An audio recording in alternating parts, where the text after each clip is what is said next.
World expo 2025 में पाकिस्तान ने 2 बैनुल-अक़वामी award जीत लिए हैं। पाकिस्तान के पवेलियन ने बैनुल-अक़वामी सतह पर शानदार कामयाबी हासिल करते हुए 2 मोतबर अवार्ड अपने नाम कर लिए, जो मुल्क के लिए आलमी सतह पर एक फ़ख्र का लम्हा है। पाकिस्तान पवेलियन को एग्जीबिशन कैटेगरी में ब्रॉन्ज अवार्ड से नवाजा गया। ये अवार्ड ओसाका में मुनक़िदा खुसूसी तकरीब में senior director general trade development authority of Pakistan Mohammad Taseer ने वसूल किए, जो पाकिस्तान पवेलियन ओसाका के प्रोजेक्ट डायरेक्टर हैं।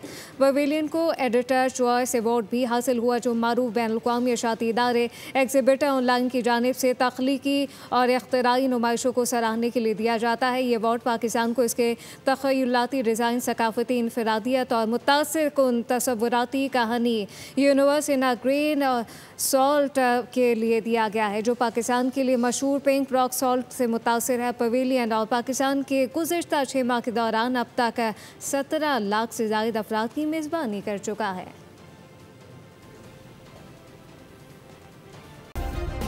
सब्सक्राइब करें और बेल दबाएं ताकि कोई खबर रह न जाए।